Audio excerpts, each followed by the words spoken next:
अभी इससे पूर्व के वीडियो में हमने देखा कि पदार्थ कणों से मिलकर बना होता है।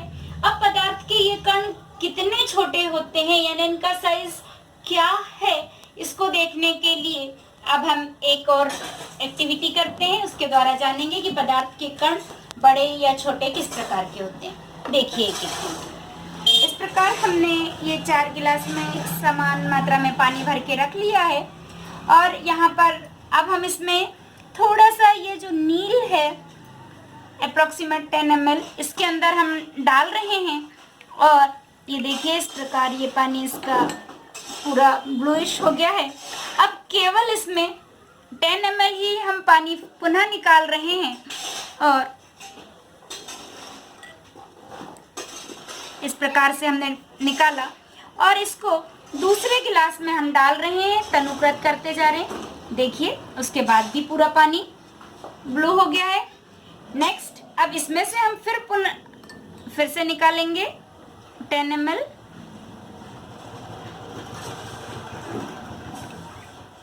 ये पानी फिर हम अगेन दूसरे गिलास में डाल रहे हैं, तब भी पानी नीला हो गया। कलर थोड़ा सा लाइट जरूर होते जा रहा है लेकिन पानी का कलर फिर भी डार्क है।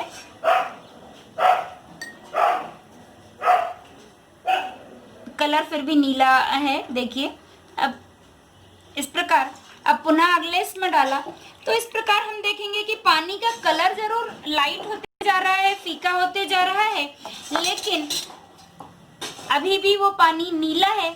इससे ये सिद्ध होता है कि पदार्थ के कण जो हैं ये बहुत ही सूक्ष्म होते हैं और ये इतना तनुकृत करते जाने पर भी पदार्थ का रंग अभी भी चेंज हो रहा है। ठीक इसी प्रकार इसको हम डेटॉल से भी कर सकते हैं, लेकिन अभी वीडियो की सहायता से डेटॉल की महक आपको नहीं जाएगी कि आखिरी तक भी डेटॉल की महक आ रही है। तो हमने इससे देखा कि पदार्थ के कण अति सूक्ष्म होते हैं, इतने सूक्ष्म कि उसकी कल्पना करना संभव नहीं है। अब हम आते हैं पदार्थ के कणों के अभिलाक्षणिक गुणों पर कि पदार्थ के अभिलाक्षणिक गुण क्या होते हैं। हम देखेंगे कि पदार्थ के कणों के बीच रिक्त स्थान होता है। ये कैसे होता है इसको भी हम इस एक्टिविटी के द्वारा जान सकते हैं। ये हमने यहाँ पे देखा कि ये जो नील हमने लिया था यहाँ पर ये पानी में पूरी तरह से समाहित हो गया। इसका मतलब एक पदार्थ दूसरे पदार्थ में मिश्रित हो गया और ये उसमें कहीं दिखाई नहीं दे रहा कि नील के कण कौन से हैं, जल के कण कौन से हैं। इसका अर्थ हुआ कि पदार्थ के कणों के बीच रिक्त स्थान होता है और उनमें दूसरे पदार्थ के कण जो है जाकर समाहित हो जाते हैं। इससे स्पष्ट होता है कि पदार्थ के कणों के बीच रिक्त स्थान होता है। फिर इसके अभिलक्षणिक गुणों के अंतर्गत ही आता है कि पदार्थ के कण निरंतर गतिशील होते हैं। तो ये कैसे चलते हैं, पदार्थ के कण निरंतर गतिशील होते हैं, इसके लिए हम अगेन एक एक्टिविटी और करेंगे। उसके लिए हम देखते हैं पदार्थ के कण निरंतर गतिशील होते हैं, इनमें गतिज ऊर्जा निहित होती है। इसके लिए हम अभी एक एक्टिविटी और कर रहे हैं। उसके साथ साथ ये भी देखेंगे कि पदार्थ के अभिलाक्षणिक गुणों में ही एक गुण और है कि पदार्थ के कण स्वतः एक दूसरे के साथ अंतः मिश्रित हो जाते हैं। जो अभी आपने भी देखा था कि हमने जैसे ही नील डाला तो वो स्वतः ही उसमें मिश्रित हो गया था। तो इस प्रकार पदार्थ का एक गुण ये भी होता है कि पदार्थ के कण दूसरे पदार्थ के साथ स्वतः ही मिश्रित हो जाते हैं और यह प्रक्रिया जो है विसरण कहलाती है। और विसरण की क्रिया जो है तापमान बढ़ने के साथ साथ बढ़ती है और ये गतिज ऊर्जा भी जो हमने कही थी, पदार्थ के कण निरंतर गतिशील होते हैं क्योंकि इनमें गतिज ऊर्जा होती है और ये गतिज ऊर्जा तापमान के साथ बढ़ती है। तो इन दोनों को एक एक्टिविटी के द्वारा हम समझते हैं कि यदि इस प्रकार से ये बिना जली हुई अगरबत्ती रखी हुई है तो इसकी खुशबू हमें दूर से नहीं आती है। इसकी खुशबू के लिए हमें पास में आके सूंघना होगा, जबकि यदि हम इन्हीं अगरबत्तियों को जला देते हैं, अगरबत्ती को जला देते हैं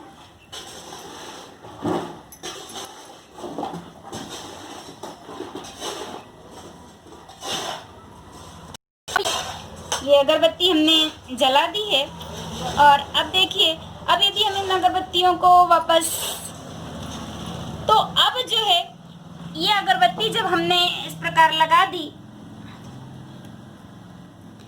तो इसकी खुशबू जो है आपको दूर से ही आ जाएगी।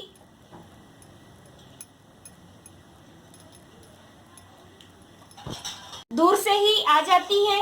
और कई यदि हम दरवाजे पर आए बाहर से तो पता चल जाएगा कि कहीं कोई अगरबत्ती जल रही है जिसकी खुशबू आ रही है या बहुत दूर से आती।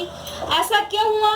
क्योंकि तापमान बढ़ने से इसके कणों में जो है ऊर्जा, गतिज ऊर्जा अधिक हो गई, जिसके कारण ये कण जो है तेजी से विसरित हो गए और ये विसरण की प्रक्रिया जो है ये तेज हो गई और उसके कारण वायु के कणों के साथ ये मिलकर ये कण बहुत दूरी तक पहुंच जाते हैं और इसकी खुशबू आती है।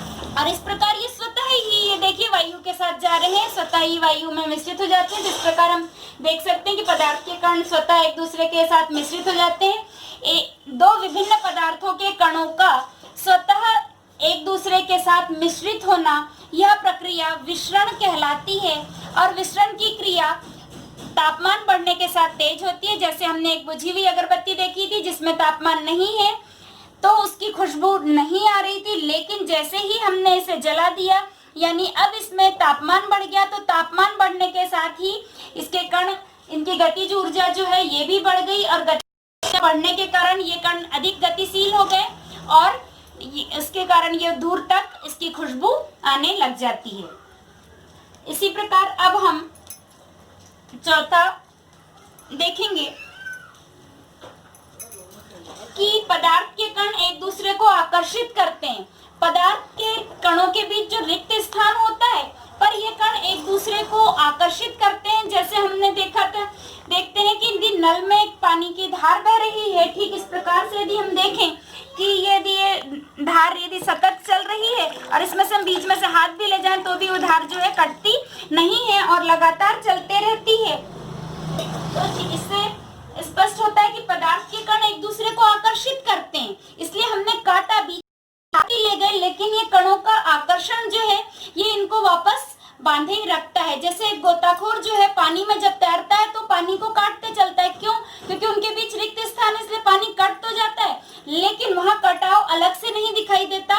पानी वापस एक क्यों हो जाता है एक दूसरे के साथ? क्योंकि उनके कणों के बीच जो आकर्षण होता है, इस आकर्षण बल के कारण पानी पुनः एक हो जाता है। तो ये पदार्थ के कण एक दूसरे को आकर्षित करते हैं। इसको हम और अन्य क्रिया कलाप द्वारा भी चाहें तो समझ सकते हैं।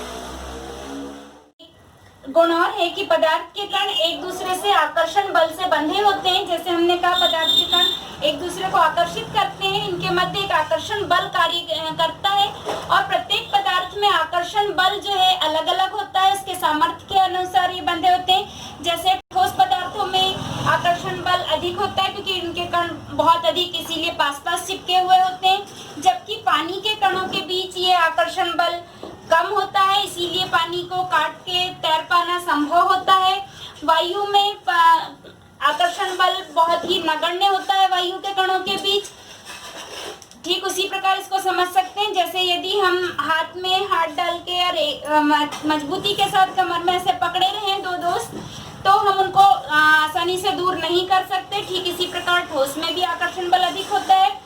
और यदि हम इस प्रकार से केवल मानव श्रृंखला बनाए, हाथ से हाथ भर पकड़े रहें और मानव श्रृंखला यदि हम बनाते हैं तो उसको आसानी से तोड़ा जा सकता है। जैसे द्रव में उसको हम कम कर सकते हैं काट के और आगे बढ़ सकते हैं। और यदि गैस के कणों को इस प्रकार समझ सकते हैं कि हमने मानव श्रृंखला तो बनाई, मानव को हमने एक प्रकार कण मान लिया पर सिर्फ उंगली इस प्रकार से टच की हुई है तो ये कण जो है और भी आसानी से टूट जाते हैं। तो इस प्रकार जो है गैसों में आकर्षण बल बहुत ही कम होता है। इस प्रकार ये पदार्थ के अभिलाक्षणिक गुण नेक्स्ट वीडियो में प्रश्न।